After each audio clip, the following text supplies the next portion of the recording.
Hello students, मैं अंकिता आपकी English educator स्वागत करती हूँ आपका मैग्नेट ब्रेन्स हिंदी पर, जहाँ आपको मिलता है high quality education with so many top courses.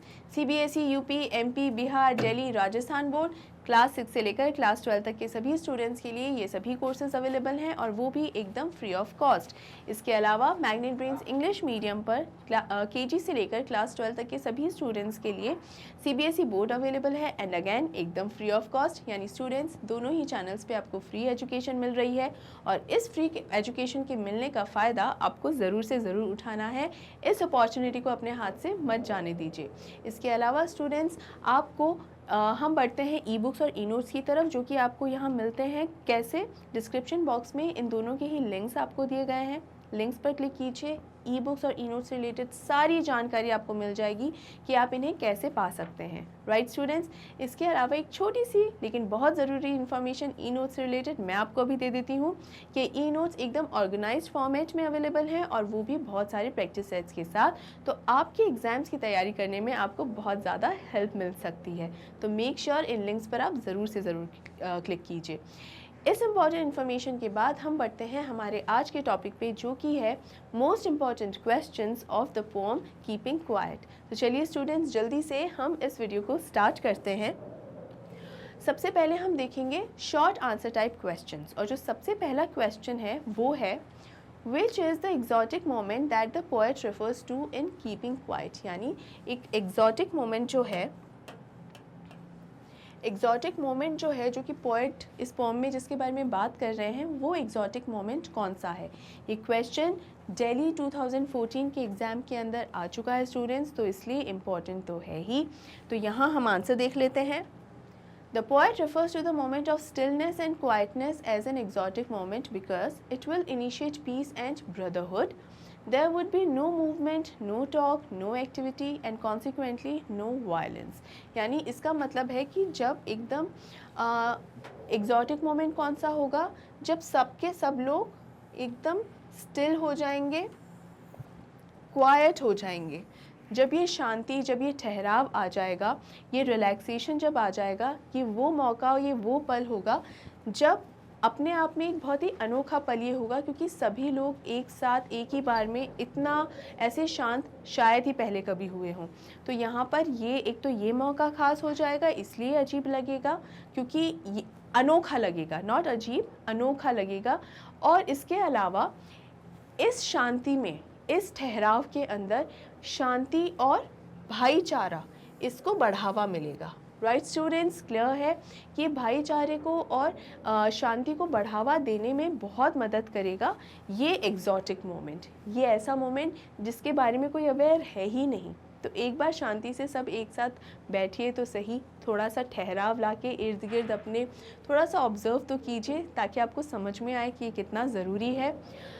कोई मूवमेंट नहीं हो रही है, कोई बातचीत नहीं हो रही है, कोई हरकत नहीं हो रही है, तो इसका मतलब ये है कि इसका रिज़ल्ट क्या रहेगा कि कोई वायलेंस भी नहीं हो रही है, कोई मार काट या कुछ भी नेगेटिव, कुछ भी हर्टफुल नहीं हो रहा है।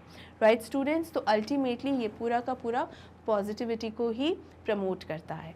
क्लियर है स्टूडेंट्स, अच्छे से समझ में आया ये शॉर्ट आंसर टाइप क्वेश्चंस। और ये जो वीडियो है मोस्ट इंपॉर्टेंट क्वेश्चंस का स्टूडेंट्स अभी तक का सबसे ज़रूरी वीडियोस में से एक होने वाला है, तो मेक श्योर ये आप पूरा अच्छे से बढ़िया तरीके से सीख लें। Right, next is why does one feel a sudden strangeness on counting to 12 and keeping quiet। यानी सडन स्ट्रेंजनेस, ये अचानक से अजीबोगरीब किसी को भी क्यों लगेगा अगर on counting to 12 and keeping quiet, मतलब 1 से 12 तक सबने पहले गिनती करी और उसके बाद सब एकदम चुप हो गए। ये किसी के लिए भी अजीब क्यों है? Why is it so strange? Normally people are active when sounds of machines are heard. यानी जब भी हम अगर मेडिटेट भी करते हैं तो हमारी बहुत ज़्यादा प्रैक्टिस हो जाती है, तो भले ही अदरवाइज़ फिर भी हमारे कानों में कोई ना कोई आवाज़ पड़ती ही रहती है, चाहे हम आंख बंद करके कई देर तक बैठे रह जाएं। तो भी किचन में काम हो रहा है तो बर्तनों की आवाज़, थोड़ा खिड़की के पास जाकर बैठकर गहरी सांस और एकदम फ्रेश एयर लेने की कोशिश करें तो व्हीकल्स की आवाज़, तो कोई ना कोई ये हॉर्न की या चिल्ल पॉ जिसे कहा जाता है, वो आवाज़ कानों में पड़ती ही रहती है। लेकिन जब सब रुक जाएंगे तो ये कोई आवाज़ कानों में नहीं पड़ेगी।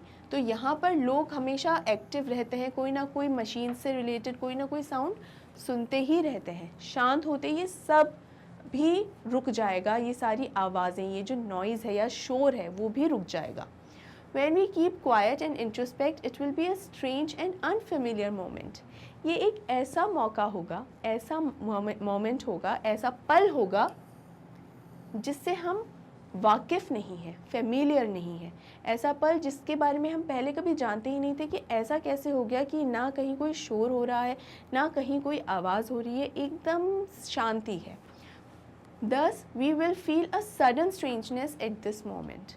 और यही कारण है कि इस मौके पर, इस समय हम सभी को बहुत ही अजीब लगेगा, बहुत ही स्ट्रेंज लगेगा, क्योंकि हमें पहले इस तरीके के ऐसा शांत पल हमें इससे पहले कभी कहीं नहीं मिला है। और ये सच है स्टूडेंट्स, ऐसा कभी नहीं हुआ है। भले ही बहुत कम शोर या बहुत कम आवाज़ हो, लेकिन आवाज़ ज़रूर हुई है। तो कानों के अंदर जब वो आवाज़ नहीं हो, ना पड़े, तो वो जो सन्नाटा है या वो जो साइलेंस है, ऐसी साइलेंस से हम वाकिफ़ नहीं हैं। और जब ऐसी साइलेंस हमें मिलेगी तो हमें अजीब तो लगना ही है। राइट, क्लियर है? अच्छे से आगे बढ़ें। क्वेश्चन नंबर 3 है, how would keeping quiet affect life in and around the sea. इसका मतलब है दिल्ली 2017 में ये क्वेश्चन अपीयर हुआ था स्टूडेंट्स।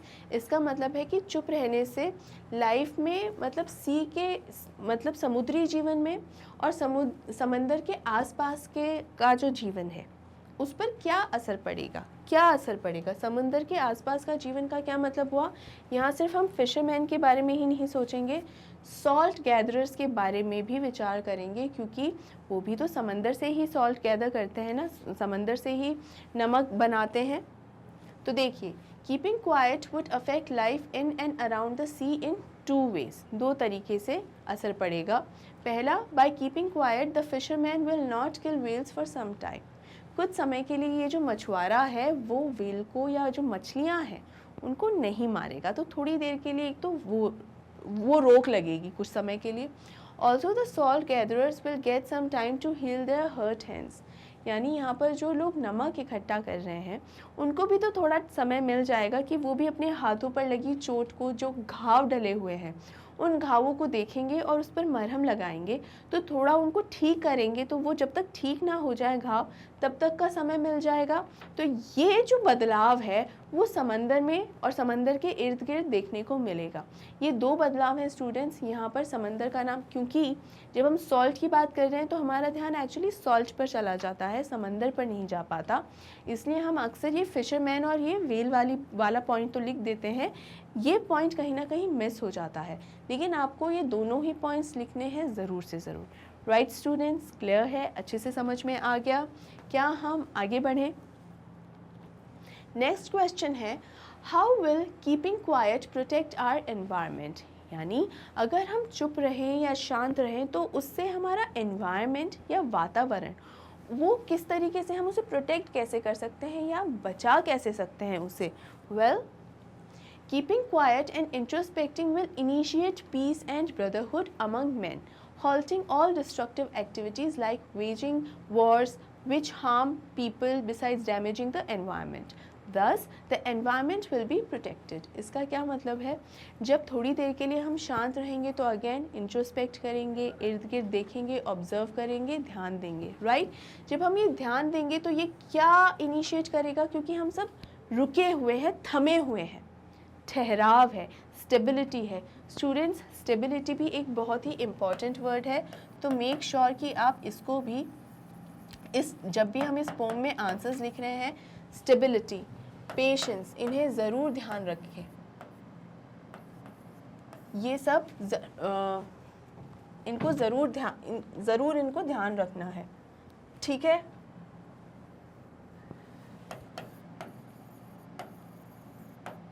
राइट, पेशेंट होना, स्टेबिलिटी होना, इनको ठहराव होना, ये ज़रूर इनको ध्यान रखना है। क्लियर है?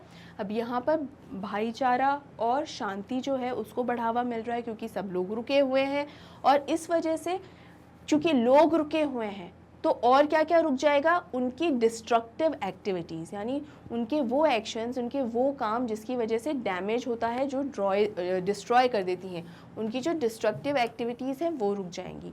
अब ये डिस्ट्रक्टिव एक्टिविटीज़ कौन कौन सी है? सबसे बड़ा तो युद्ध, तो वेजिंग वॉर्स जो है, मतलब युद्ध करना जो है, which harm people besides damaging the environment. तो इंसानों को तो ये मारती हैं, मतलब जो एनवायरनमेंट का कितना नुकसान होता है, कितना ज़्यादा पोल्यूशन, कितना ज़्यादा दूषित होता है एनवायरनमेंट इन सब वॉर्स से, इज़न्ट इट? कोई फ़ायदा तो नहीं हो रहा है ना एनवायरनमेंट को इन सब वॉर्स से।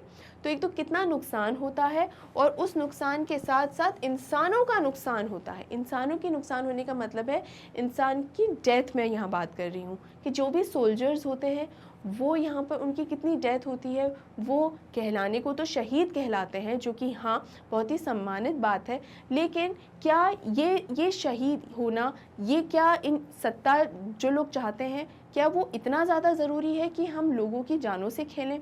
नहीं, बिल्कुल भी नहीं। इनफैक्ट जहाँ पर ये युद्ध हो रहा होता है वहाँ के इलाकों में भी आसपास बहुत सी बसावट होती है, छोटे बड़े गांव खेड़े होते हैं, वहाँ पर लोग रहते हैं, ये बस्तियाँ उजड़ जाती हैं। तो ये नुकसान होना, तो इतना नुकसान जब हो गया है तो आप अल्टीमेटली पा क्या रहे हो? आप राज करना चाह रहे हो, लेकिन किस पर राज करना चाह रहे हो? आपने तो हर तरफ दहशत और हर तरफ खून खराबा ही मचा रखा है, राइट? तो जब हम सब रुक जाएंगे ना, सारे के सारे लोग, तो अल्टीमेटली ये जो वायलेंस है वो भी रुक जाएगी, थम जाएगी। दस the environment will be protected, और इसी वजह से ये जो वातावरण है वो भी क्या प्रोटेक्ट हो जाएगा, उसका भी बचाव होगा। राइट स्टूडेंट्स, क्लियर है? अच्छे से समझ में आया? आगे बढ़ें। नेक्स्ट क्वेश्चन है, give two reasons why according to Pablo Neruda is keeping quiet essential to attaining a better, more peaceful world। यानी यहाँ पर चुप रहने से और एक शांतिप्रिय दुनिया, शांतिप्रिय समाज मिलना कैसे संभव है और किस तरीके से मिल पाएगा। तो दो कारण आपको बताने हैं कि किस तरीके से पैब्लो नेरूडा ने ये बताया है कि कीपिंग क्वाइट, यानी इस पोम के अंदर इट्स वेरी इम्पॉर्टेंट कि चुप रहने से एक अच्छा और ज़्यादा शांतिपूर्ण संसार हमें मिल सकता है, ज़्यादा बेहतर दुनिया में मिल सकती है। तो दो कारण बताने हैं आपको इसके। राइट स्टूडेंट्स, अच्छे से क्लियर है? आगे बढ़, तो इसका आंसर देखते हैं। For Pablo Neruda, keeping quiet is essential to attaining a better and more peaceful world because silence makes us introspect and reflect upon our exploitative actions. यानी हमको, जब हम, इसलिए हमें ज़रूरी है क्योंकि हमें क्या होता है, एक बेहतर और शांति भरा दुनिया, समाज क्यों मिल पाता है? क्योंकि हम थोड़ी देर जब रुकते हैं तो हम समझ पाते हैं, हम इंट्रोस्पेक्ट कर पाते हैं, ऑब्ज़र्व कर पाते हैं, इर्द गिर्द अपनी सराउंडिंग्स को देख पाते हैं, भली भांति और ज़्यादा बेहतर तरीके से समझ पाते हैं, और ये देख पाते हैं कि हमारे एक्शंस कितने ज़्यादा एक्सप्लॉयटेटिव हैं। एक्सप्लॉयटेटिव का मतलब है कितना एक्सप्लॉइट कर रहे हैं, कितना किसी चीज़ को बर्बाद कर रहे हैं, डिस्ट्रॉय कर रहे हैं, डैमेज ला रहे हैं। और सबसे ज़्यादा डैमेज किसको हो रहा है? इंसानियत को, खुद को तो हो ही हो रहा है, उसके अलावा एनवायरनमेंट, पर्यावरण को, नेचर, प्रकृति को हम एकदम दूषित कर रहे हैं और उसको तहस नहस कर रहे हैं।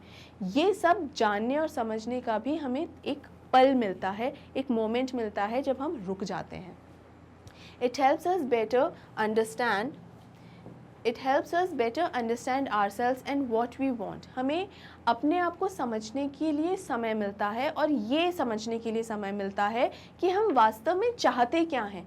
क्या हम सच में इतना ज़्यादा एक्सप्लॉइटेशन, इतना ज़्यादा डिस्ट्रक्शन करना चाहते हैं हर तरफ, जहाँ तोड़ फोड़, मारा मारी, ये सब है? क्या हम वाकई में ये सब चाहते हैं, या हमें थोड़ा सा रुकने की ज़रूरत है, हम थोड़ी सी शांति चाहते हैं? हम एक्चुअल में चाहते क्या हैं, ये समझने का हमें मौका मिलता है अगर हम खुद को थोड़ा सा वो वक्त दे दें। It also enables us to realize that many of our mindless actions are only harming us and not giving us happiness। और यहाँ पर हम थोड़ा, जो ये हमको थोड़ा सा वक्त हम खुद को ये दे रहे हैं ना चुप रहने का, उससे हमको बेसिकली क्या समझ में आता है, थोड़ा सा हमें it enables us to realise, ये एहसास होता है हम लोगों को कि बहुत हमारे माइंडलेस एक्शंस जो हैं, मतलब बिना सोचे समझे हम जो हरकतें किए जा रहे हैं, एक्शंस लिए जा रहे हैं, जो हमें ऐसा लगता है कि बहुत ज़्यादा अच्छे, इंटेलिजेंट और बढ़िया हैं, वो जो हैं एक्शंस आर ओनली हार्मिंग अस, वो हमारा ही नुकसान कर रहे हैं and not giving us happiness, और वो हमें एक्चुअल में कोई खुशी नहीं दे रहे हैं। क्यों? जैसे मैंने पहले कुछ एग्जांपल्स दिए हैं आपको पुराने वीडियोस में भी, कि एक्चुअल में हमें तो खाना खाने का भी प्रॉपर टाइम नहीं मिल पाता ना भाग दौड़ भरे जीवन में। पराठे को लपेट के और जो रोल बना के हम खा रहे हैं भागते भागते, तो हमें टाइम ही नहीं मिल पा रहा है, तो हम अपने आप को छोटी छोटी खुशियाँ ही नहीं दे पा रहे हैं। तो जब वॉर्स वगैरह में इन्वॉल्व होने लग जाएंगे तब तो क्या ही खुशियाँ दे पाएंगे। राइट स्टूडेंट्स, अब यहाँ पर आपसे 2 रीजंस मांगे गए हैं। You can write this paragraph into points as well, कि एक तो ये रीज़न है, दूसरा हम यहाँ से ये पॉइंट ले सकते हैं कि एक तो हमें एनेबल करता है एहसास होने में, हमें खुद के बारे में पता करने में ये एहसास होता है कि हम कितने बेवकूफ़ाना हरकतें कर रहे हैं, और इसके अलावा ये समझने में कि हमारे एक्शंस जो हैं वो कितने डिस्ट्रक्टिव, एक्सप्लॉइटेटिव हैं, और हम सिर्फ खुद का और पर्यावरण का नुकसान कर रहे हैं। ठीक है, और जो हम एक्शंस ले रहे हैं वो कोई समझदारी वाले नहीं हैं, बेवकूफ़ाना हरकतें हैं वो पूरी तरीके से, जो हमें खुश भी नहीं करती है। So you can right it in points. First point ये रहा, ठीक है। आई होप स्टूडेंट्स यहाँ तक आपको अच्छे से क्लियर हो गया होगा का। ऑल राइट, तो स्टूडेंट्स आई होप ये अच्छे से क्लियर हो गया होगा कि ये है हमारा पॉइंट 1 और ये है हमारा पॉइंट 2। क्लियर? आगे बढ़ें। चलिए स्टूडेंट्स, अब हम बढ़ते हैं हमारे नेक्स्ट क्वेश्चन। तो स्टूडेंट्स हम बढ़ते हैं क्वेश्चन 6 की तरफ, जो कि है What, according to Pablo Neruda in the poem Keeping Quiet, is the lesson that we should learn from Mother Earth? यानी इसमें कहा जा रहा है कि जो मदर अर्थ है, इस पोम के अंदर हमें मदर अर्थ से क्या सीखना चाहिए, यानी हमारी जो धरती है उससे हमें क्या सीखने को मिलता है। क्या एक ठहराव सीखने को मिलता है, एक स्टिलनेस सीखने को मिलती है। यहाँ पर पैब्लो नेरूडा ने पहले भी कहा है कि स्टिलनेस का मतलब टोटल इनएक्टिविटी नहीं है, यानी रुकने का मतलब ये नहीं है कि आप कुछ भी नहीं कर रहे हो। इसका मतलब ये होता है कि थोड़ी देर ठहर के हम चीज़ों को ऑब्जर्व करें, समझने की कोशिश करें। Right students, getting the point. अब देखते हैं कि मदर अर्थ ये किस तरह से करती है।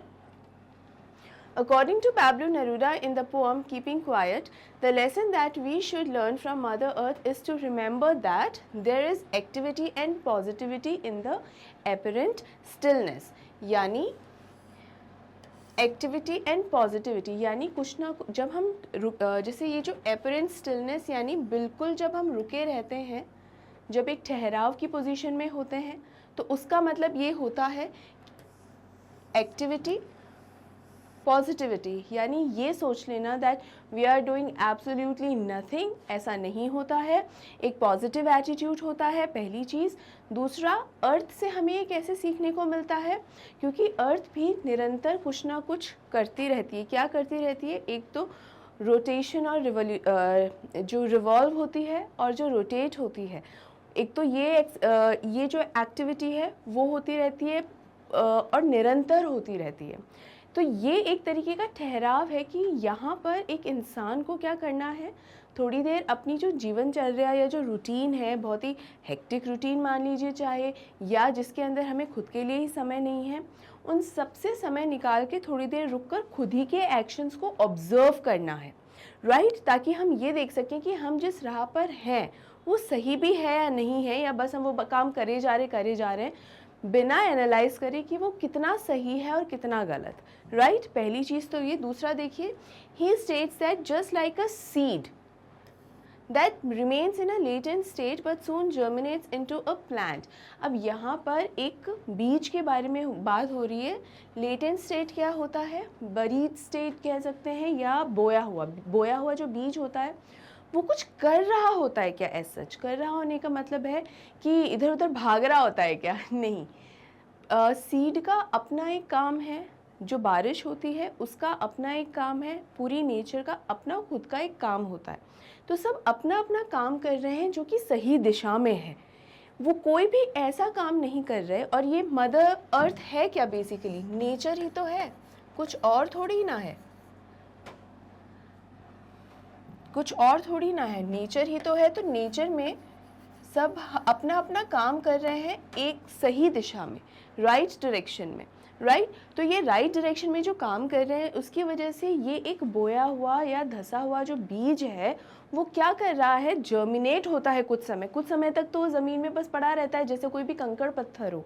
लेकिन बीज का काम है उपजना, या कहना चाहिए स्प्राउटिंग, है ना। तो उसके अंदर से धीरे धीरे स्प्राउटिंग होती है, धीरे धीरे पत्तियाँ, कोपल निकलती हैं, फिर धीरे धीरे वो एक पेड़ का रूप भी ले लेता है, fruiting, flowering plant, tree, right. तो इस तरीके से बनता है। तो यहाँ पर सब जब उस दिशा में काम कर रहे होते हैं जिस दिशा में काम करना चाहिए, तो रिजल्ट भी फ्रूटफुल होता है। लेकिन जब हम ये देखे बिना काम कर रहे होते हैं कि नहीं नहीं हमको ये भी चाहिए, वो भी चाहिए, सब चाहिए, काम करते रहो, ये सोचे बिना कि हम एक्चुअल में किसी को कितना डिस्टर्ब कर रहे हैं, सबसे ज़्यादा तो नेचर को ही कितना डिस्टर्ब कर रहे हैं, सिर्फ सेल्फिश रीजंस की वजह से वो काम के अंदर लगे हुए हैं। सो वो बिल्कुल ठीक नहीं है। तो हमें रुककर अपने एक्शंस देखने चाहिए और एक्शंस के क्या कॉन्सिक्वेंसेस हुए हैं उनको भी ध्यान से देखना चाहिए, right. We can also learn many things during the moment of silence and retrospection. Retrospection का मतलब होता है जब हम पीछे पलट कर देखते हैं कि हमने क्या क्या किया है। अब ये पीछे पलट कर देखने का ये मतलब नहीं है कि मैं अभी यहाँ से वहाँ तक वॉक करके गई और फिर पीछे पलट के देखा, अच्छा ऐसे ऐसे ऐसे चल कर आई, मेरे कदम के निशान। नो, ये देखना कि हमारे पास्ट एक्शंस, बेसिकली कि जो भी पास्ट एक्शंस मैंने किए हैं वो कितना सही थे, क्या मुझे किसी चीज़ पर रिग्रेट होना चाहिए, क्या मुझे कुछ चीज़ों को सुधारने की ज़रूरत है या नहीं है, करेक्शन करना या खुद के ही एक्शंस को एक तरीके से रिव्यू करना कि वो कितना सही थे। It's very important students. ये बिल्कुल जैसे एग्ज़ाम पेपर होता है तो अक्सर ये कहा जाता है ना कि एक बार एग्ज़ाम पेपर लिख लो, उसके बाद उसको रिव्यू ज़रूर करो, एक बार नज़र से निकाल लो। इतना टाइम तो नहीं होता कि एक शब्द पढ़ें, लेकिन एक बार उसको रीडिंग, एक क्विक रीडिंग दे दो कि कहीं कोई क्वेश्चन मिस तो नहीं हो गया है ना, कहीं पर कोई वर्ड तो मिस नहीं हो गया है ना। क्योंकि कई बार क्या होता है, इट्स समथिंग वेरी बेसिक, लेकिन कई बार क्या होता है हम कोई आंसर लिख रहे होते हैं तो बोल बोल के मन में भी बोल रहे होते हैं, कई बार तो बोल रहे होते हैं तो हमें खुद को लगता है कि वो वर्ड हम लिख भी चुके हैं, पेपर पे भी लिख चुके हैं, बट एक्चुअल में वो मिसिंग होता है वो वर्ड उस सेंटेंस से, है ना। तो इस वजह से हमें देखना होता है। स्पेलिंग्स देख लो, मतलब मैं कोई बहुत मेजर चीज़ के लिए बोल ही नहीं रही हूँ, वो चीज़ें हैं जो बहुत बेसिक सी हैं, है ना। तो वो चीज़ें भी हमें ध्यान देना होता है कि इन सबको हम एक बार क्विक ग्लैंस देते हैं। तो अगर क्वेश्चन पेपर जो कि सिर्फ 3 आवर्स का होता है, so here I am talking about our life, कि उसमें हम क्या क्या एक्शंस कर रहे हैं और उसके क्या क्या रिएक्शंस देखने को मिलते हैं, कॉन्सिक्वेंसेस देखने को मिलते हैं। ठीक है, क्लियर है स्टूडेंट्स? यहाँ तक आगे बढ़ते हैं। अब यहाँ हम आ गए हैं हमारे लॉन्ग आंसर टाइप क्वेश्चंस पे।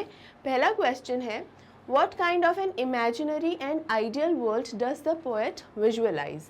यानी जो पोएट है पैब्लो नेरूदा, वो किस तरीके का एक दुनिया, किस तरीके के संसार को, कैसे वर्ल्ड को इमेजिन कर रहे हैं यहाँ पर, और उनकी क्या उम्मीदें हैं कि किस, मतलब ये जो एक इमेजिनरी वर्ल्ड है, यानी उनकी जो सोच है कि ऐसी दुनिया होनी चाहिए, या उनकी जो दिमागी उपज है कि ऐसी ऐसी दुनिया होनी चाहिए, तो किस तरीके की दुनिया होनी चाहिए। The poet longs for a calm, quiet and peaceful world devoid of all forms of violence as he visualizes togetherness of the people in a moment of silence and peace. अगर एक शॉर्ट आंसर टाइप क्वेश्चन के तौर पर ये वाला question आ जाता है students, तो आप यहाँ तक लिखेंगे, so that would be sufficient, right. तो यहाँ क्या लिखा है कि जो पोएट है वो बहुत ही काम, क्वाइट, पीसफुल, यानी शांति प्रिय दुनिया चाहता है, एक ऐसी दुनिया जहाँ युद्ध नहीं हो। ये जो दौड़ भाग वाली ये जो ज़िंदगी के बारे में मैं बात कर रही हूँ, ये एक हिस्सा है। जो सबसे ज़्यादा प्रॉब्लमेटिक चीज़ें जो हैं वो ये है वॉर्स। सबसे बड़ी जो मुसीबत है वो है वॉर्स, क्योंकि वॉर का जो परिणाम होता है वो बहुत ज़्यादा क्या होता है, बहुत ख़राब होता है। वॉर से क्या क्या होता है, एक तो ये एक सेल्फिश रीज़न की वजह से होती हैं, है ना, भला, इन द नेम ऑफ कि हम भला कर रहे हैं, है ना, सिर्फ कहने को है कि भला किया जा रहा है, भलाई के लिए हम हमारे लोगों की हिफाजत कर रहे हैं। किससे? आप अपने लोगों की हिफाजत किससे कर रहे हो? देखा जाए तो आपसे दूसरी कंट्री वाले लोग भी जो हैं, आपसे उनकी हिफाजत करने की भी तो ज़रूरत है। तो यहाँ पर जो भी दो कंट्रीज़ अगर लड़ रही हैं, जो भी दो कंट्रीज़ के जो लीडर्स हैं, बेसिकली कहीं ना कहीं खुद की पावर और स्ट्रेंथ दिखाने के लिए ये सब कुछ कर रहे हैं। अदरवाइज़ उसकी ज़रूरत है क्या एज सच? एक्चुअली में नहीं है। वॉर से इंसानों की जान का नुकसान होता है। जो लोगों की जान गई उनकी फैमिली कितनी ख़राब हो जाती है, इज़न्ट इट? उसके अलावा जिस जगह लड़ाई होती है वो जो लैंड है वो एकदम बंजर ज़मीन हो जाती है, बैरन लैंड हो जाती है। उसके अलावा कितना ज़्यादा पोल्यूशन भी होता है, कितना ज़्यादा नुकसान होता है वहाँ एनवायरनमेंट को, वातावरण को। उसके अलावा जहाँ लड़ाई होती है वहाँ इर्द गिर्द भी बसावट होती है। मतलब ऐसा नहीं है कि ऐसे कुछ एरियाज़ डेवलप करे हुए हैं कि चलो ये वॉर करने के लिए अपन ये एरिया सेलेक्ट करते हैं कि कभी किसी को वॉर करनी हो ना वो यहाँ आ जाए। जी नहीं, ऐसा नहीं होता।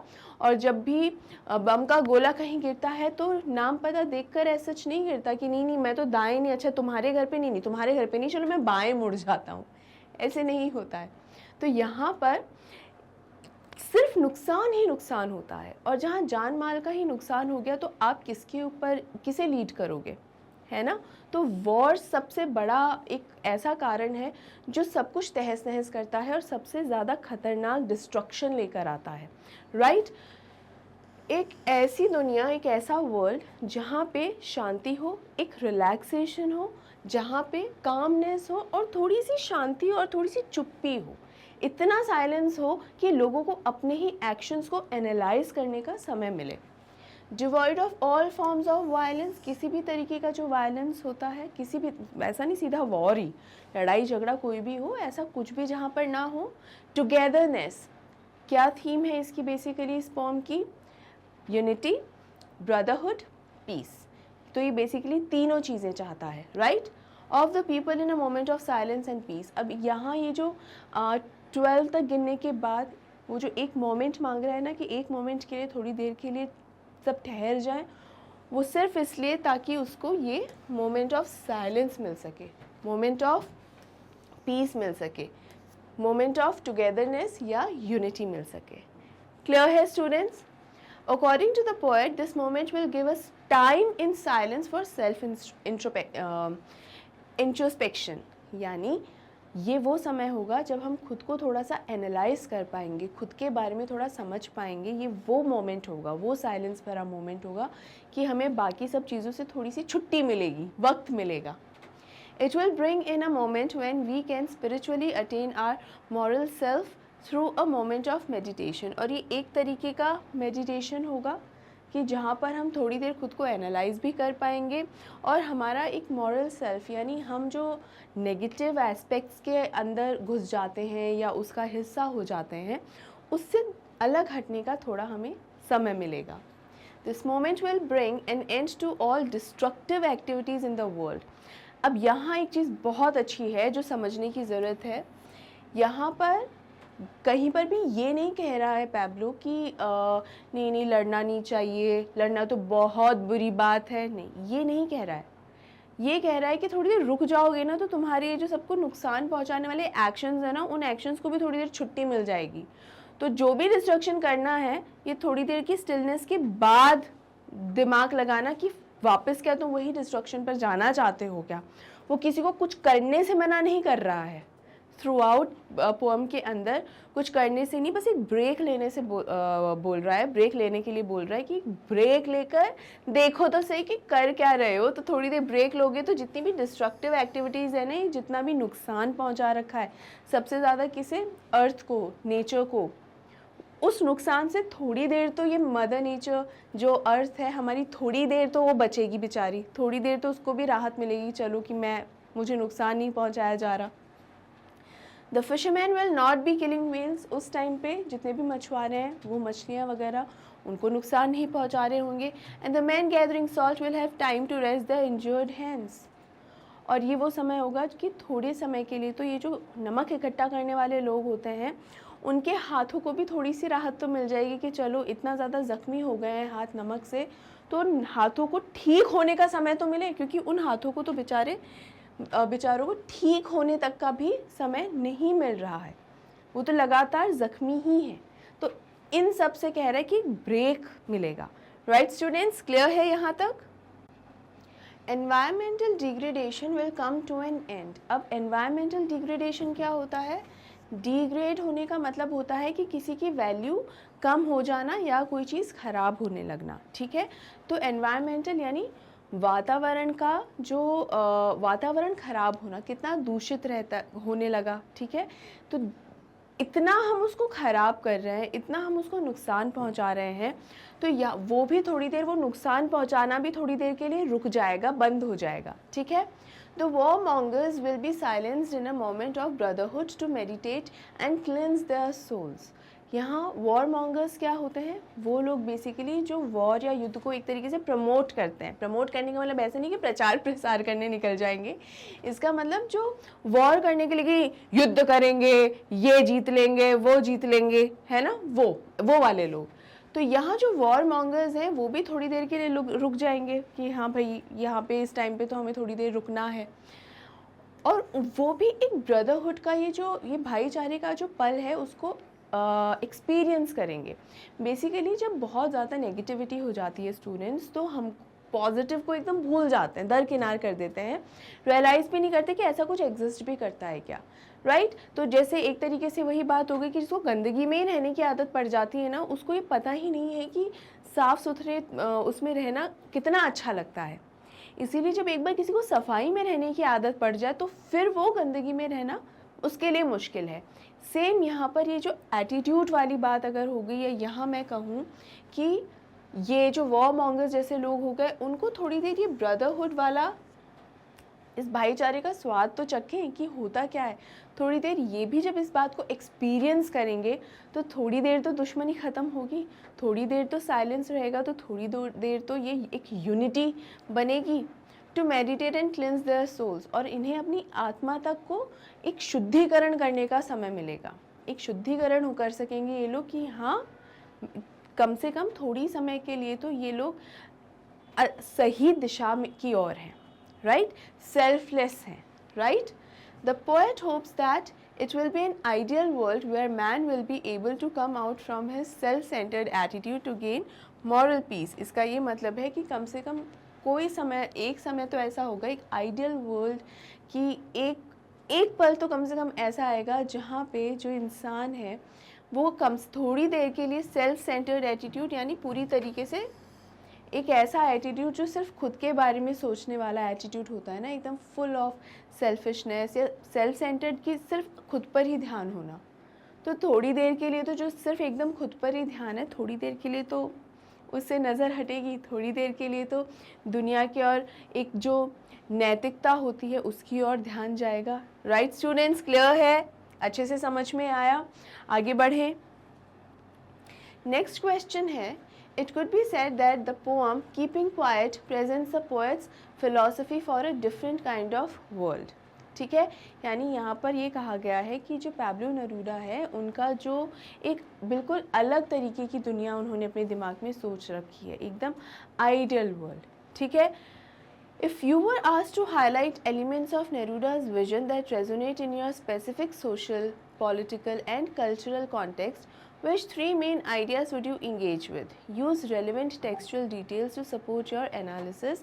इसका मतलब ये है कि जो भी बातें पैब्लो नेरूदा ने इस पोम के अंदर बताई हैं, या जिस तरीके की भी वो चीज़ें वो चाह रहा है, उसमें से कौन कौन सी चीज़ें, तीन एक्चुअली उसमें पूछा है कि तीन चीज़ें ऐसी बताइए जो आप अपने आसपास समाज में देखते हैं, वाकई में होते हुए देखते हैं, ये बताया गया है।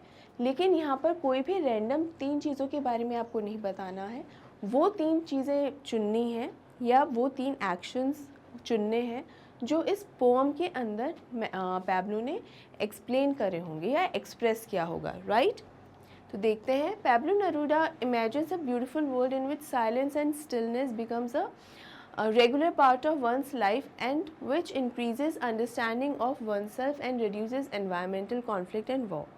Neruda's vision can be adopted into a social, political and cultural context in the following ways। अब वो किस तरीके से अडॉप्ट किए जा सकते हैं, मतलब किस तरीके से एप्लीकेबल हैं हमारी सोसाइटी पर, मतलब जो आइडियलिस्टिक एक वर्ल्ड इसने सोच रखा है अपने दिमाग में, वो किस तरीके से एप्लीकेबल है। देखिए, the first is Neruda's suggestion of keeping quiet which can be adopted into the social context of a school curriculum.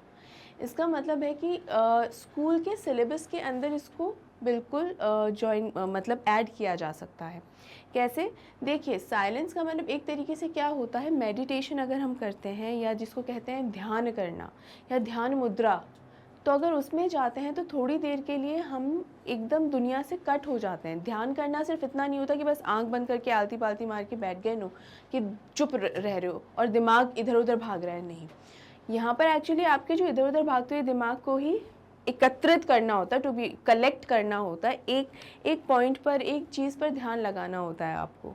इससे कंसंट्रेशन पावर बढ़ती है। Y school? स्कूल में इसलिए क्योंकि स्कूल या शुरुआती दिन होते हैं ये आपके, ठीक है, जब आप भी छोटे होते हैं और एक शुरुआती दिन होते हैं, तो जितना जल्दी आप कोई चीज़ अपनी हैबिट में लाओगे उतना ही आपको उसकी आदत पड़ती चली जाएगी और वो आपके रूटीन का हिस्सा हो जाता है, ठीक है।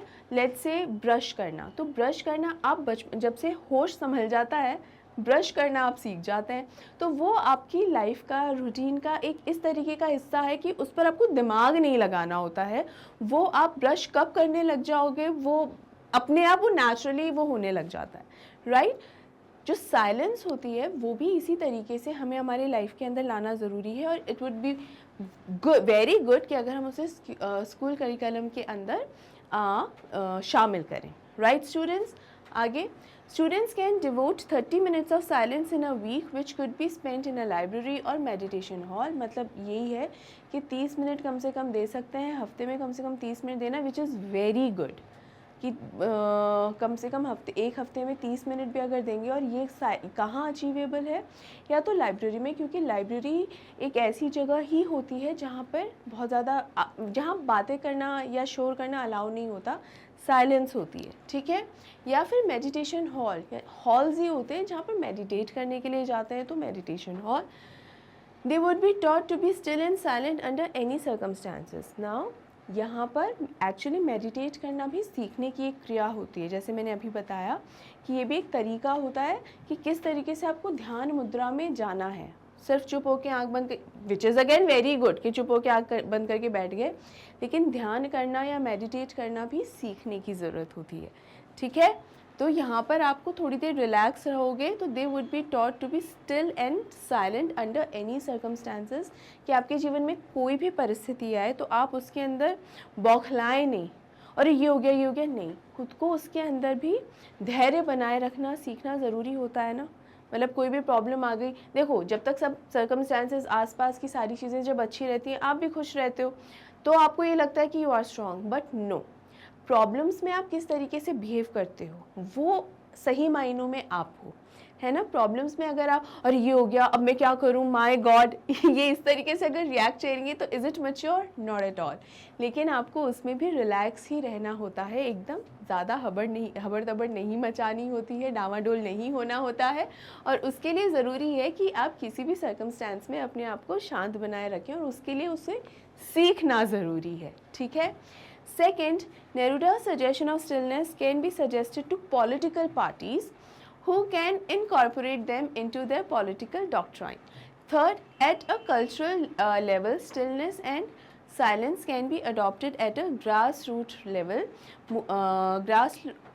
level movement, starting with stillness clubs, where people go to stay still and be silent for the public, which can then be replicated in companies and neighborhoods। replicate का मतलब होता है एक तरीके से बिल्कुल कह सकते हैं कॉपी कर लेना, ठीक है, एज इट इज़ वहाँ से। तो ये कॉपी कर लेना है, नकल कर लेना नहीं कि किसी को हम देख के ना अच्छा वो इस तरीके से काम कर रहे हैं, हमें भी उनको देखकर हम भी उस तरीके से काम करना शुरू करें। तो अगर इफ़ इट्स पॉजिटिव, अगर ये पॉजिटिव होगा, हम भी पॉजिटिविटी को देखकर पॉजिटिव अगर बनेंगे तो वही रेप्लिकेट करना हो गया, ठीक है, सेम टू सेम दोहराना या सेम टू सेम करना, ठीक है।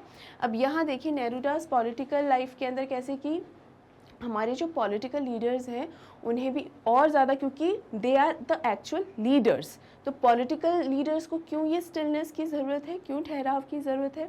क्योंकि जब तक वो इस तरीके से वो रिलैक्स होना नहीं सीखेंगे, हमारे जो पॉलिटिकल लीडर्स हैं, तो वो शांति लेकर कैसे आएंगे, है ना, तो उन्हें भी अपने पॉलिटिकल सिस्टम के अंदर भी वो तभी एक रिलैक्सेशन ला सकते हैं, एक कामनेस ला सकते हैं, एक पीस ला सकते हैं। एटलीस्ट हमारे लीडर्स जो हैं, ठीक है, ऑपोजिट पार्टीज़ होती हैं, ऑपोजिशन में होता है, दैट्स अ डिफरेंट केस। देखिए, डिफरेंस ऑफ ओपिनियंस होना वो गलत नहीं होता। दो अलग अलग डिफरेंसेस, दो लोग जो हैं उनके अगर ओपिनियंस या सोच विचार अगर अलग अलग हैं तो वो बिल्कुल ठीक है, absolutely fine, there is nothing wrong with that. What's wrong is कि आपने सामने वाले को एकदम गलत ही ठहरा रखा है कि नहीं, तुम्हें तो कुछ नहीं आता, जो मैंने कहा वही परफेक्ट है। तो जब ये होता है तो डिफरेंस ऑफ ओपिनियंस को भी एक्सेप्ट करना आना बहुत ज़रूरी होता है, और एक म्यूचुअल अग्रीमेंट पे आना ज़रूरी होता है कि किस तरीके से हमारा देश तरक्की करेगा और हमारे देशवासी तरक्की करेंगे। बेसिकली देश ऐसा तो है नहीं, उस ज़मीन का टुकड़ा किस तरीके से तरक्की कर रहा है, देशवासी ही तो तरक्की करते हैं, उसी से ही तो कंट्री की ग्रोथ होती है। तो वहाँ पर ये अप्लाई करेंगे। और उसके अलावा कल्चरल एस्पेक्ट में ये होता है कि एकदम ग्रास रूट लेवल होता है बेटा, जड़ से, कि जड़ से जब हम लोगों के अंदर इस चीज़ को इनकॉर्पोरेट करेंगे, अगेन साइलेंस एंड स्टिलनेस, यानी एक तरीके से अगर शुरुआत में ही हम उसके अंदर ये सारी चीज़ें डालेंगे तो यहाँ पर लोगों के अंदर भी वो चीज़ें आने लगेंगी, लोग सीखने लगेंगे। जैसे हम बड़े बड़े लोगों को देखते हैं, तो यहाँ पर जितने भी कल्चरल लोग हैं, फॉर एग्ज़ाम्पल अगर कुछ एक्टर्स ही मान लीजिए, क्योंकि हम एक्टर्स को बहुत फॉलो करते हैं, फैंस होते हैं ना, या एक्टर्स मान लीजिए, या थिएटर के लोग मान लीजिए, सिंगर्स मान लीजिए, there are so many people, even NGOs के लोग, तो हम लोग बहुतों को बहुत पसंद करते हैं, एडमायर करते हैं, फ़ैन होते हैं। तो इसीलिए वो लोग कुछ कह रहे होते हैं ना, तो हम मान लेते हैं, अरे ये कह रहा है सच कह रहा होगा, अच्छा ये बोल रही है सही बोल रही होगी। अगर ऐसे लोग अपने अंदर ये पॉजिटिव एटीट्यूड लाते हैं, ये स्टिलनेस, अगेन एक पीसफुल वाला एटीट्यूड जो होता है, ये एटीट्यूड लाते हैं, तो हम भी उसे अडॉप्ट करने की कोशिश करते हैं, हम भी वैसे के वैसे उसको एक्सेप्ट करने की कोशिश करते हैं, राइट। तो ये भी बहुत बड़ा तरीका होता है, क्योंकि कल्चर लेवल पे स्पेशली अगर वो इतना सक्सेसफुल है तो उसके पास इतना स्ट्रॉन्ग प्लेटफॉर्म है कि वो समाज में एक बदलाव ला सकता है। और अगर वो इतना समाज में बदलाव ला सकता है तो क्यों ना उसको इस पीस और इस ऐसी आइडियल कंडीशंस को लाने के लिए हम उसको इस्तेमाल करें। राइट स्टूडेंट्स, क्लियर है, समझ में आया? Ideally, stillness and silence should be taught at home and from there it should spread all over the world. अब क्या कहा जाता है, किसी भी इंसान का सबसे पहला स्कूल कौन सा होता है? उसका घर। और सबसे पहले टीचर्स कौन से होते हैं? उसके पेरेंट्स। तो यहाँ पर भी यही बात है कि अगर घर से ही इस चीज़ की शुरुआत हो तो बेस्ट है। लेकिन आज के दिन हम जिस सिचुएशन में आ गए हैं वहाँ पर हमको सिर्फ घर में ही अगर हम इस चीज़ को लागू करेंगे तो शायद बहुत ज़्यादा समय लग जाएगा, एक पीढ़ी के अंदर बदलाव लाने में, राइट, पूरी जनरेशन लग जाएगी। तो यहाँ पर हमें हर लेवल पर इसे इनकॉर्पोरेट करना होगा, हर एक लेवल पे, जो अभी मैंने बताया, चाहे वो कल्चरल लेवल हो, पॉलिटिकल लेवल हो, ठीक है, स्कूल लेवल हो, यहाँ पर हर जगह इसको इनकॉर्पोरेट करना होगा ताकि, और घर तो है ही है, वहाँ पर तो बच्चे को जितना जल्दी आप कुछ सिखाने लगते हैं उसकी आदत उसे उतनी ही जल्दी लगती है, ठीक है। हर लेवल पे अगर हम ये चीज़ें अगर लागू करेंगे तो उतना ही जल्दी ये परिवर्तन समाज में, देश और दुनिया में देखने को मिल सकता है। राइट स्टूडेंट्स, आई होप आपको ये क्वेश्चन, इसका आंसर भी अच्छे से समझ में आ गया होगा। Now let me tell you one more thing. Yes, again, most important questions है, but this question 8 is one of the most important questions in this video. ठीक है, तो ये ज़रूर से ज़रूर आ सकता है, तो इसका ध्यान रखिए और अच्छे से इसको समझिए, ठीक है। आगे बढ़ते हैं। Here is question 9. The last 2 years of school tend to be about planning for life after school. This can be motivating, overwhelming or encouraging for some and stressful for others. Write a diary entry recording your thoughts on the following. Neruda's ideas in keeping quiet as a guide in this situation. Thinking differently about your decisions with reference to Neruda's keeping quiet.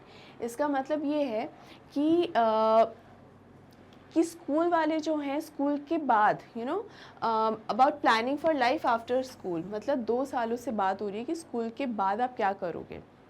तो 2 सालों की ये कौन सी बात हुई, 11th-12th senior classes होती है ना। तो सीनियर क्लासेस के बाद अब स्कूल के बाद अब आप क्या करोगे, यानी ग्रेजुएशन के लिए जाओगे, हायर स्टडीज़, कॉम्पिटिटिव एग्जामिनेशंस, क्या प्लानिंग्स हैं आपकी, right. So this can be motivating, overwhelming और encouraging for some and stressful for others. अब कई लोगों के लिए तो बहुत ही हो सकता है कि एनकरेजिंग हो, मोटिवेट करता हो उन्हें कि हाँ हाँ 12th अब हमारी होने वाली है, we are the super seniors no, या फिर अगले साल 12th हमारी हो जाएगी और उसके बाद फिर हम हायर स्टडीज़ के लिए जाएंगे, अपना करियर बनाएंगे, ये वो पता नहीं क्या क्या करेंगे। और कुछ लोगों के लिए ओ माय गॉड 12th होने वाली है इस साल या अगले साल, उसके बाद क्या होगा, किस दिशा में मुझे जाना चाहिए, कौन सी स्ट्रीम चुननी चाहिए, कौन सा करियर मुझे चुनना चाहिए। यानी सेम ही थॉट है, लेकिन कुछ लोगों के लिए कितना मोटिवेटिंग होता है और कुछ लोगों के लिए कितना डिस्करेजिंग होता है कि अब क्या, है ना। सबके अपने अपने ओपिनियंस बन जाते हैं। अब यहाँ एक डायरी एंट्री करनी है, अपने खुद के ख्याल आपको इसमें डालने हैं। अब मैं आपको एक यहाँ पर बात बताती हूँ, जैसे यहाँ पर तो ये डायरी एंट्री आ गई। अब कुछ स्टूडेंट्स यहाँ क्या सोच लेते हैं, और ये डायरी एंट्री जैसा क्वेश्चन आ सकता है, नहीं, इसको इस तरीके से मत सोचिए। बिल्कुल ये हो सकता है कि यहाँ पर डायरी एंट्री जैसा वर्ड ना आके और आपसे सिर्फ ये पूछ लें, right, give your own opinions. ये किसी भी फॉर्म में आ सकता है, आपको सिर्फ डायरी एंट्री के तौर पर इसको पूछ लिया गया है, दैट्स इट, नथिंग एल्स, ठीक है। अब यहाँ आपको क्या बताना है, नेरूडा के ideas in keeping quiet as a guide in this situation की जो नेरूडा ने जितनी भी अपनी एक तरीके से योजनाएं बताई हैं, नॉट रियली योजनाएं, आइडियाज़ जो दिए हैं, जब अपने खुद की एक सोच विचार बताए हैं, एक तरीके बताएं कि किस तरीके से आप क्या, तो जितना भी कीपिंग क्वाइट इस पोम के अंदर जो नेरूडा के आइडियाज़ हैं, आप उनका इस्तेमाल करके किस तरीके, एक गाइड की तरह या मार्गदर्शक की तरह किस तरह से उन आइडियाज़ को इस्तेमाल कर सकते हो, ठीक है, ऐसी सिचुएशन में। और दूसरा, thinking differently about your decisions with reference to Neruda's keeping quiet, यानी या फिर आपके कुछ और विचार हैं, लेकिन आपको इस पोम से जुड़े हुए रहकर ही आपको अपना आंसर फ्रेम करना होगा। तो इसका रिटन एक्सप्लेनेशन देखते हैं। Dear diary, since diary entry लिखा है तो यहाँ पर डियर डायरी ज़रूर लिखें। ऐसे में ये भी हो सकता है कुछ स्टूडेंट्स डायरी को अपना नाम दे दें, जैसे याद है क्लास 10th के अंदर एन फ्रैंक की डायरी पढ़ी थी ना, diary of a young girl, तो या उसने अपनी डायरी को क्या नाम दिया था, किटी। बट वो डायरी से पहले एक तो जब पर्सनल डायरी होती है, हमें खुद को पता है हमारी डायरी का नाम ये है, लेकिन जो चैप्टर था उसके अंदर पहले बता दिया गया है कि भाई डायरी का नाम किटी दिया हुआ है। यहाँ पर जो डायरी का नाम है वो अगर हम लिखेंगे, मान लीजिए डियर किटी ही लिखा, तो किसी को एग्जामिनर अपने आप से क्यों सोचेगा कि अच्छा किटी हाँ डायरी ही होगी, नहीं, ऐसे नहीं होता। या किटी के अलावा कोई भी नाम और दे दिया, एंजल नाम कई बार देते हैं, डियर बेस्टी, बेस्टी का मतलब है बेस्ट फ्रेंड, सो बेस्टी भी लिख देते हैं, BFF भी लिख देते हैं कि बेस्ट फ्रेंड फॉर एवर, ये सब लिख देते हैं। बट बेटा आपको ये सब लिखना नहीं है, आप सीधा सीधा डियर डायरी या माय डियर डायरी इस तरीके से ही लिख सकते हैं, अदरवाइज़ नहीं, क्योंकि यहाँ किसी को नहीं पता आपने अपनी डायरी का कुछ नाम रखा है क्या। ये सिर्फ उस केस में करें जब आपको क्वेश्चन के अंदर लिखा हो कि आपको अपनी डायरी को एक नाम भी देना है, सिर्फ उस केस के अंदर, क्योंकि तब ये अंडरस्टूड होता है कि अच्छा हाँ मैंने बोला है कि नाम देने को, तो ये उस केस में ही होता है। Otherwise always write dear diary if it's a diary entry, ठीक है।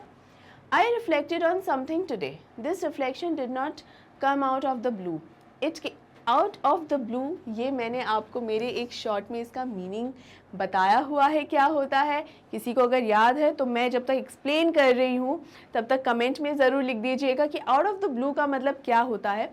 बाद में मैं तो खैर बताऊँगी ही, बट आप ज़रूर लिखिएगा। It came about deliberately after reading the poem Keeping Quiet by Pablo Neruda. In the poem, the poet promoted stillness and quietness. इसी के बारे में प्रमोट कर रहा है नेरूडा, राइट, स्टिलनेस और क्वाइटनेस की तो होनी ही चाहिए। For self reflection, now you know how I have been confuse about my future career and life, ठीक है। अब यहाँ पर सेल्फ रिफ्लेक्शन का क्या मतलब है, अपनी खुद की सेल्फ जब रिफ्लेक्ट होती है आप पर, यानी आप खुद किस तरीके के पर्सन हो, आप किस तरीके का क्या काम करते हुए आए हो, क्या एक्शंस आपने किए हैं, और उन एक्शंस को देखना, रिफ्लेक्ट करना, यानी वही एक्शन जो है उनका असर क्या हुआ है उसे देखना, वही सेल्फ रिफ्लेक्शन हो जाता है। ठीक है, कि खुद के किए हुए कारनामों का असर क्या है, क्या उसका रिजल्ट है, उन पर गौर करना basically, right. Now you know how I have been confused about my future career and life, so I decided to follow the technique suggested by Neruda and it worked. कैसे कि भाई मैं कंफ्यूज था या कंफ्यूज थी जो भी, कि मुझे अपने करियर को लेकर कैसे क्या करना है, तो नेरूडा की टेक्निक इस्तेमाल की एंड इट वर्कड, और उसने काम किया। ठीक है, अब यहाँ चलते हैं हमारे आउट ऑफ द ब्लू पे। आउट ऑफ द ब्लू का मतलब होता है ऑल ऑफ अ सडन, मतलब एकदम अचानक से कोई ऐसी चीज़ हो जाना जिसकी आपको उम्मीद ही नहीं है। जैसे शॉर्ट में मैंने क्या बताया था, इतना सारा काम है, ये वो सारे काम है, मेल्स देख रही हूँ, इतना सब कुछ काम है, एंड अचानक से मेरे बॉस ने मुझे क्या दिया है, अ डे ऑफ, कि एक दिन की छुट्टी ले लो अंकिता, बहुत सारे काम हो गए हैं, राइट। तो वो मेरे लिए क्या था उस समय, आउट ऑफ द ब्लू था। ओके, तो यहाँ यही है कि ये जो रिफ्लेक्शन है वो it wasn't out of the blue, कि वो मेरे पास सरप्राइजिंगली नहीं आया, मैं उस सेल्फ रिफ्लेक्ट के बारे में सोच रही थी या सोच रहा था, क्योंकि मैंने नेरूडा ने जो समझाया है उस पर मैंने गौर किया, और इस चीज़ ने मुझे बहुत हेल्प करी, मतलब सेल्फ रिफ्लेक्शन किया। I locked myself in the study and just thought what I liked doing. इसका मतलब ये है कि थोड़ी देर सेल्फ रिफ्लेक्शन किया। This reflection did not come out of the blue. I reflected on something today. Reflected again, वही सोच विचार करना, थोड़ी देर शांति रखना, थोड़ी देर धैर्य बनाए रखना, कुछ बोलना नहीं, और सिर्फ ऑब्जर्व करना, सिर्फ ये देखना कि रियलाइज़ करना, खुद के बारे में जानना। ये काम इसने किया कैसे, अपने आप को एक कमरे में बंद कर दिया और ये देखा, सिर्फ ये विचार किया कि मुझे क्या करना पसंद है, मुझे एक्चुअल में क्या पसंद है। जैसे हाँ, किसी का सपना है कि उसे डॉक्टर बनना है, किसी का सपना है उसे इंजीनियर बनना है, किसी का सपना है कि उसे डांसर बनना है, सिंगर बनना है, एक्टर बनना है। सबके अपने अपने सपने होते हैं ना। हम दूसरे के सपने को देखते हुए चले आते हैं तो हमारा खुद का सपना उन्हीं से या तो इंस्पायर होता है या नेचुरली कॉपी हो जाता है कि उसका बेटा या उसकी बेटी तो डॉक्टर हो गए, इंजीनियर हो गए, तो हम भी बस उस राह पर चल पड़ते हैं। ये जानना ज़रूरी है कि आपको एक्चुअल में खुद को क्या करना पसंद है, क्योंकि काम और ये जो प्रोफेशन होता है वो कुछ समय की बात नहीं होती है, कोई कोर्स नहीं है कि 3-4 महीने या 3-4 साल के बस हो गया। No, it's not like that. ये आपको जब तक आप रिटायरमेंट वाली एक जो एज होती है ना, रिटायरमेंट का मतलब ये नहीं है कि काम करना बंद हो जाता है, लोग जब तक जिंदा रहते हैं काम करते हैं, बट जैसे सालों का, जीवन भर का काम होता है ये। तो ये देखना ज़रूरी है कि आपको वो काम करना पसंद भी आ रहा है या नहीं आ रहा। Whether I will be able to make my life in the field and how will I go about it. यानी ये सोचने लगे कि भाई किस तरीके से मुझे क्या करना पसंद है, और जो चीज़ मुझे पसंद है, जितने भी मैंने फील्ड सोची हैं उसके अंदर क्या मैं काम करना चाहूँ, क्या उस फील्ड में मेरा कोई करियर बन जाएगा, क्या मैं आगे बढ़ पाऊँ, and how will I go about it. It took me some days of research and thinking. और ये एक दिन में नहीं हो जाता, कुछ दिन मुझे लगे। ठीक है, आई कर ही लिखेंगे ना, डायरी लिख रहे हैं, फर्स्ट पर्सन में लिखेंगे, मैं ही लिख रही हूँ कि मैं सोचने लगी ये वो। सेकंड थर्ड पर्सन में नहीं लिखी जाती है डायरी, फर्स्ट पर्सन में लिखी जाती है। ठीक है ना। तो मुझे ये देखने की ज़रूरत है कि मुझे क्या करना है। फॉर एग्ज़ाम्पल अगर डांसर भी बनना है तो ये रिसर्च करनी पड़ेगी कि एक डांसर बनने के लिए क्या क्या क्वालिफ़िकेशन भी चाहिए होती हैं। अगर मुझे उसको प्रोफेशनली हम यही देख रहे हैं करियर, एज ए करियर क्या चूज़ कर रहे हैं, तो हमें उसे प्रोफेशनली सीखना भी तो होगा वो डांस। देखिए, कुछ नेचुरल डांसर्स होते हैं, बिल्कुल सही है, डांस करने में बहुत अच्छे होते हैं, वो भी बिल्कुल सही है। लेकिन आप जब प्रोफेशनली किसी चीज़ को सीख रहे होते हो, फॉर एग्जांपल कोई क्लासिकल डांस अगर है, तो वो आपको सीखना ही पड़ेगा। ठीक है, मुद्राएं होती हैं, कुछ स्टेप्स भी होते हैं, तो वो सीखने की ही ज़रूरत होती है। तो सिर्फ इतना नहीं होता कि हाँ बस डांस करके आना है, ये एक धरोहर का हिस्सा है।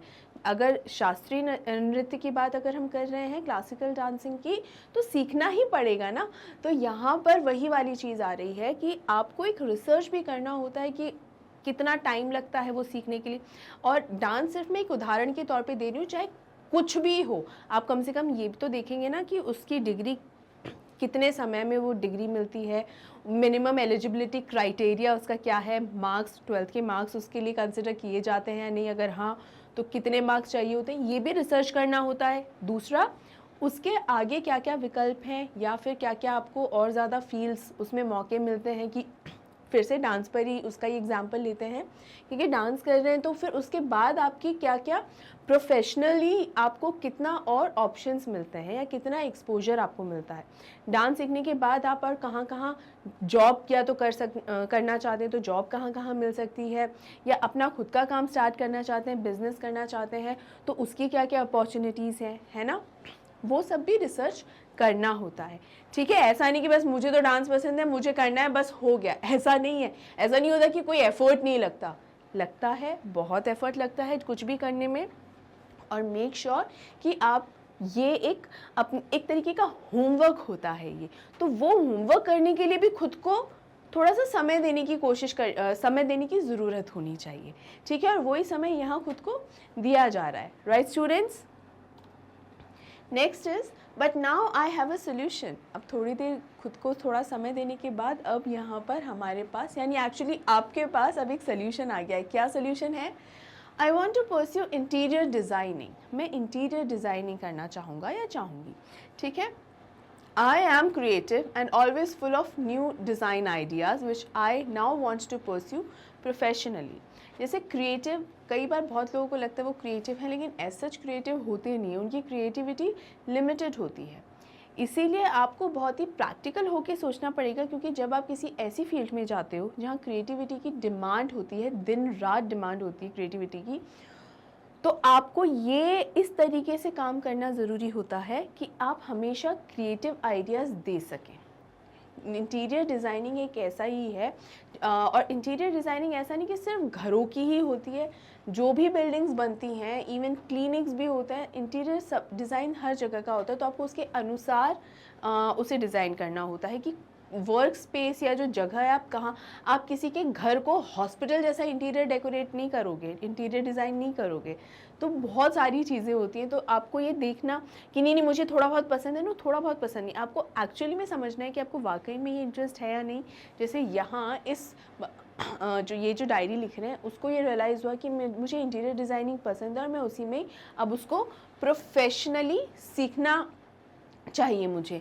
ठीक है, तो ये प्रोफेशनली सीखना चाहिए, इसलिए यहाँ पर ये मेहनत करने को तैयार है और मैंने इसके बारे में सोच लिया है। I have thought about it as well, now I will take your leave. तो अपनी बात कह दी और अब मैं I will take your leave का मतलब होता है मैं जा रही हूँ या मैं जा रहा हूँ। ठीक है, और XYZ नाम नहीं लिखा है, क्योंकि अगर आप इस केस में चाहें तो यहाँ पर लिख सकते हैं योर फ्रेंड, बिल्कुल ऐसा लिख सकते हैं आप।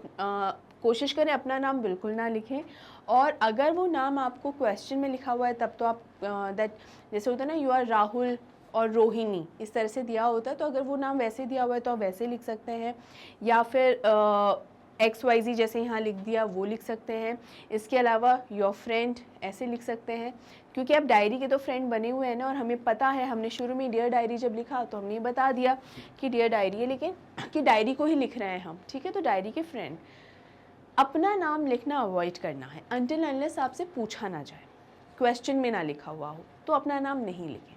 राइट स्टूडेंट्स, आई होप आपको ये अच्छे से समझ में आ गया है, क्लियर हो गया है, कहीं कोई डाउट नहीं रहा है, और इन केस रह गया है तो आपको क्या करना है, आपको मुझसे पूछ लेना है कमेंट करके। और इसी के साथ स्टूडेंट्स हमारे मोस्ट इम्पॉर्टेंट क्वेश्चंस का वीडियो यहीं पे एंड होता है। कैसा लगा ये वीडियो मुझे कमेंट करके ज़रूर बताइएगा, और डाउट होने पर भी कमेंट करके मुझसे पूछ लीजिएगा, मैं आपके डाउट को आंसर ज़रूर करूँगी। इसी के साथ इस वीडियो को लाइक कीजिए, ज़्यादा से ज़्यादा शेयर कीजिए, एंड मेक श्योर कि मैग्नेट ब्रेन्स हिंदी को सब्सक्राइब कीजिए, क्योंकि यहाँ क्लास 6 से क्लास 12 तक के सभी स्टूडेंट्स के लिए मिलता है ये सभी के सभी टॉप कोर्सेज एकदम फ्री ऑफ कॉस्ट। यानी स्टूडेंट्स आपको इनमें से किसी भी कोर्स के लिए कुछ भी पे करने की ज़रूरत नहीं है। इसके अलावा मैग्नेट ब्रेन्स इंग्लिश मीडियम पर KG से लेकर क्लास 12 तक के सभी स्टूडेंट्स के लिए मिलता है CBSE सिलेबस, यानी वो भी एकदम फ्री ऑफ कॉस्ट है। यानी दोनों ही चैनल्स पे आपको जो ये फ्री एजुकेशन मिल रही है इसका फ़ायदा ज़रूर से ज़रूर उठाइए। इसके बाद हम बढ़ते हैं हमारे ई नोट्स और ई बुक्स पे। ये दोनों ही आपको कैसे मिलेंगे? पहले मैं आपको ई नोट्स के बारे में बता दूं कि ऑर्गेनाइज फॉर्मेट में होने के साथ साथ ये बहुत सारे प्रैक्टिस सेट्स के साथ अवेलेबल होते हैं जो आपको आपकी एग्ज़ाम की तैयारी कराने में बहुत ज़्यादा हेल्पफुल होते हैं। ठीक है, अब ये आपको मिलेंगे कैसे? वेल, ई नोट्स और ई बुक्स इन दोनों के ही लिंक्स आपको दिए गए हैं डिस्क्रिप्शन बॉक्स में। इन लिंक्स पर जैसे ही आप क्लिक करेंगे इन पूरी जानकारी आपके सामने आ जाएगी कि आपको ये दोनों कैसे मिल सकते हैं, आप इनको कैसे पा सकते हैं। राइट स्टूडेंट्स, अच्छे से क्लियर है? यहाँ तक समझ में आ गया? अब आप हमें दूसरे सोशल मीडिया प्लेटफॉर्म्स पे भी फॉलो करना बिल्कुल ना भूलें, जैसे इंस्टाग्राम, टेलीग्राम, फेसबुक, ट्विटर और व्हाट्सएप। यहाँ पर हमें ज्वाइन करते ही आपको चैनल से जुड़ी हुई सारी लेटेस्ट अपडेट्स, सारी इन्फॉर्मेशन आराम से मिल जाएगी, चाहे फिर वो इन्फॉर्मेशन लाइव से रिलेटेड हो, वीडियोस से रिलेटेड हो, कोई भी क्लास, कोई भी सब्जेक्ट हो, आपकी वो सारी इन्फॉर्मेशन मिल जाएगी और आप हमसे वहाँ कनेक्ट भी कर सकते हैं। राइट स्टूडेंट्स, ये भी क्लियर है? तो जाते जाते एक बार फिर से याद दिला दूँ, वीडियो कैसा लगा बताना है, कमेंट करना है, अगर कोई भी डाउट हो गया है तो वीडियो को लाइक करना है, शेयर करना है, चैनल सब्सक्राइब करना है और सबसे ज़रूरी बात, अपना ध्यान रखना है। तो स्टूडेंट्स, मिलते हैं अगले वीडियो में, तब तक अपना ध्यान रखिए। Take care and good bye.